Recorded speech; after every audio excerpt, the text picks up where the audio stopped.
Dukomeje n'amakuru, abagize ihuriro ry'abunganira abasora muri Gasutamo baravuga ko bagiye kongera imbaraga mu gufasha leta gukusanya imisoro yinjira ku isanduku y'igihugu inyura kuri Gasutamo. N'intego bihaye ubwo bashyiragaho ubuyobozi bushya bw'ihuriro ryabo rigiye kuyobora mu gihe cy'imyaka 3 iri imbere. Ni inkuru yateguwe na Placide Ngirinshuti afatanije na Safari Desire. Mutoni Juliet ni umuyobozi wa sosiyete itanga serivisi zirimo izo kunganira abasora bohereza bakanatumiza ibicuruzwa hirya no hino mu mahanga. Aratanga amabwiriza mu bakozi ba sosiyete ye abasaba ko bakwiye gukora cyane ndetse bakongera ubunyamwuga mu byo bakorana n'abakozi bo muri Gasutamo bagakomeza gufasha leta gukusanya imisoro nk'uko bikwiye.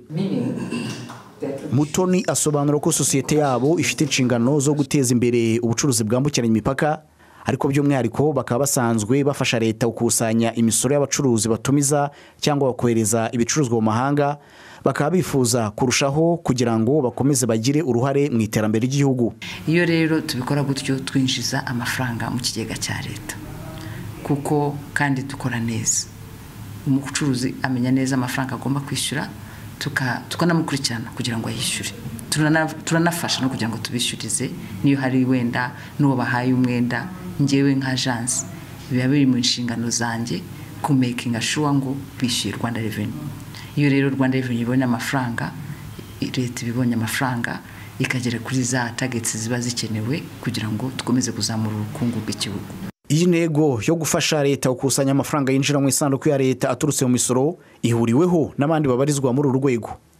Igena Jean de Dieu nawe afite sosiyete itanga serivisi zo kunganira abacuruzi bambukiranya imipaka muri Gasutamo hano mu Rwanda. Biradusaba ko natwe turushaho kuba compliant, tukubahiriza amategeko, tukaba ko kabafasha ba Gasutamo nk'abantu dutahiriza umugozi umwe, kuko twebwe tudakoze uko bikwiye igihugu ntabwo cyabasha kubona iyo misoro kuko ari twebwe tuba twayibaza. Uyu Igena Jean de Dieu na Mutoni Juliet bombi ni bamwe mu bagize komite nshya yarayongeye gutorerwa manda y'imyaka 3 yo kuyobora ishyirahamwe ry'abunganira abasora no gukurikirana imizigo kuva mu gihugu iturutsemo ukanyura ku cyambo ku bakoresha inyanja, ku mipaka ku banyura ku butaka, ku kibuga cy'indege ku bakoresha ikirere, kugira muri Gasutamo imbere mu gihugu. Ni ishyirahamwe rizwi nka Rwafa. Abanyamuryango b'ishyirahamwe bavuga ko bafite icyizere abayobozi batowe mu kubafasha gushyira mu bikorwa inshingano zabo harimo n'izifitiye igihugu akamaro. Mu by'ukuri icyo tubifuzaho nuko bakomeza bagashyira imbaraga mu bijyanye no kubaka abanyamwuga, kuko aka kazi kacu gasaba ubunyamwuga bwinshi cyane, ko ni kubijyanye no kureba ibintu byinjira mu gihugu n'ibisohoka mu gihugu, ese imisoro yabyo cyangwa amahoro yabyo yabashe kwakirwa neza.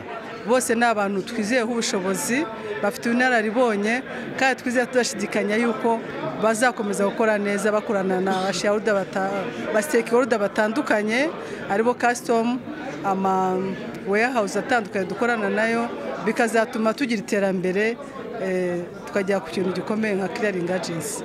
Watorewe kuba umukuru wa komite y'ubuyobozi y'ishyirahamwe Rwigema Mugema David hasobanura ko komite yatowe ifite intego yo kongera imbaraga mu kubaka ubunyamwuga bw'abanyamuryango bagakomeza gufasha igihugu gukusanya imisoro nk'inshingano basanzwe bafite. Hagati yacu ibibazo byose bishobora kuba bituma akazi katagenda neza, akazi katihuta, business tihuta, tukabiganiraho tukabishakira umuti dushyize hamwe kugira ngo duteze imbere ekonomi yacu. Ikigo cy'imisoro n'amahoro Rwanda Revenue Authority kivuga ko abakora uyu mwuga wo kunganira abasora muri Gasutamo ari bamwe mu bagize uruhare mu gutuma bagera ku ntego ndetse bakanayirenzaho 101% mu gukusanya imisoro mu mwaka w'ingengo y'imari 24-25.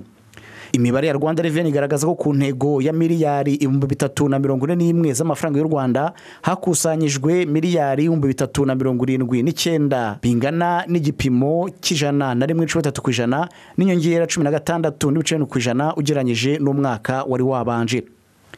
Placide Ngirinshuti, Kigali.